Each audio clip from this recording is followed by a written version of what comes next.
Hi friend, जय Jagannath. Deepu entertainment channel को स्वागत। ମୁଁ ବର୍ତ୍ତମାନ ଆସି ପହଞ୍ଚି ଯାଇଛି ଆମ ପୋଖରୀ ପାଖରେ। ଯେହେତୁ ଆମେ ବର୍ତ୍ତମାନ ପୁଣି ପୋଖରୀ ଚାଷକୁ ଫେରିଛୁ, ଭେନାମୀ ଚିଙ୍ଗୁଡ଼ି ଚାଷ କରାଯିବ।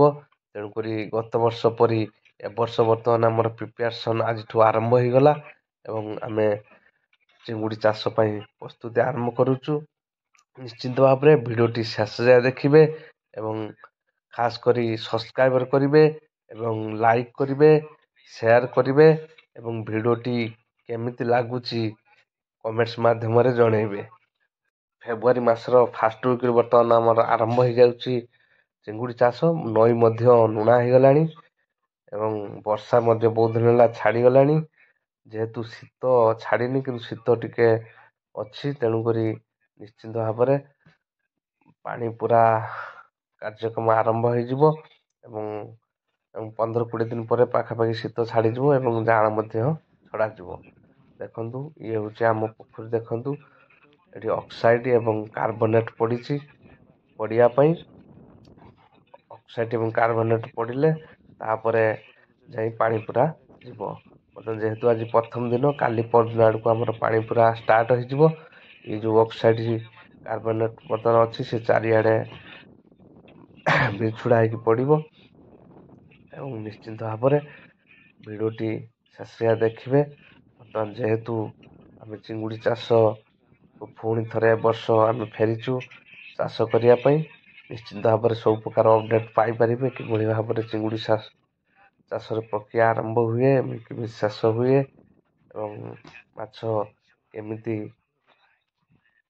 ବଢ଼ିବେ ଏବଂ ସବୁ ଟ୍ରିକ୍ ଜଣାଇବା ନିଶ୍ଚିନ୍ତ ଭାବରେ ଆପଣମାନଙ୍କୁ। ଯେହେତୁ ଥଣ୍ଡା ଟିକେ ମୋତେ ଅଛି, ତେଣୁକରି ଭଏସ୍ ଠିକ୍ସେ ଆସୁନି, କାହିଁକିନା ଶୀତ ଏବେ କଣ୍ଟିନ୍ୟୁ ଜାରି ଅଛି। ଦେଖନ୍ତୁ, ଇଏ ହେଉଛି ଆମ ପୋଖରୀ। ଆମ ପାଖ ପୋଖରୀ ସେ ପାଣି ପୁରେଇଲାଣି। ଆମର ଦେଖନ୍ତୁ ଏପଟରେ ସବୁ ସଜ ବାହାରି ସାରିଲାଣି, ଗିଅର ବକ୍ସ ସବୁ ବାହାରି ସାରିଲାଣି। ଏପଟରେ ଦେଖନ୍ତୁ ପାଇପ୍ ମଧ୍ୟ ସବୁ ବାହାରି ସାରିଛି। ବର୍ତ୍ତମାନ ପାଣି ପୁରା ଷ୍ଟାର୍ଟ ହୋଇଯିବ ପୋଖରୀରେ। ଏପଟେ ରେଡ଼ିଏଟର ସଜ ସବୁ ମଧ୍ୟ ବାହାରି ସାରିଛି।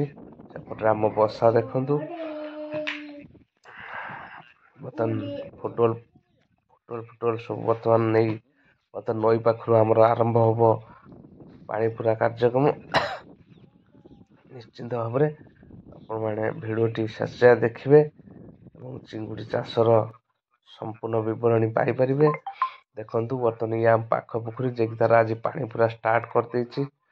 ଦେଖନ୍ତୁ, ତାର ଆଜି ଷ୍ଟାର୍ଟ କରିଛି ଏବଂ ପାଣି ମଧ୍ୟ ଆରମ୍ଭ ହୋଇଗଲାଣି, କିଛି କିଛି ଉଠି ପଡ଼ିଲାଣି। ଆମର ନିଶ୍ଚିନ୍ତ ଭାବରେ କାଲି ପରଦିନ ଆଡ଼କୁ ପୁରା ଆଜି ଦେଖନ୍ତୁ ପାଇପ୍ ସବୁ ଆମର ପଳେଇ ଆସିଛି। ଯେହେତୁ ନଈ ପାଖରୁ ପଡ଼ିବ, ବର୍ତ୍ତମାନ ଗୋଟେ ଆମ ପାଖ ପୋଖରୀ ପରେ ହେଉଛି ଆମ ପୋଖରୀ, ତେଣୁକରି ଗୋଟେ ପଡ଼ିବ ନଈ ପାଖରୁ ଏବଂ ସେପଟରେ ଆମର ପଡ଼ିବ ନାଳିରୁ ମଧ୍ୟ 3ଟା ପଡ଼ିବ ଏବଂ ନଈ ପାଖରୁ ଗୋଟେ ପଡ଼ିବ। ନିଶ୍ଚିନ୍ତ ଭାବରେ ଆଗକୁ ଭଲ ଭଲ ଭିଡ଼ିଓ ନିଶ୍ଚିତ ଭାବରେ ଆଣିବା ଚିଙ୍ଗୁଡ଼ି ଚାଷ ବିଷୟରେ ଏବଂ କିଭଳି ଭାବରେ ପାଣି ପୁରା ଯାଉଛି ନେକ୍ସଟ ଭିଡ଼ିଓରେ ଦେଖିବା।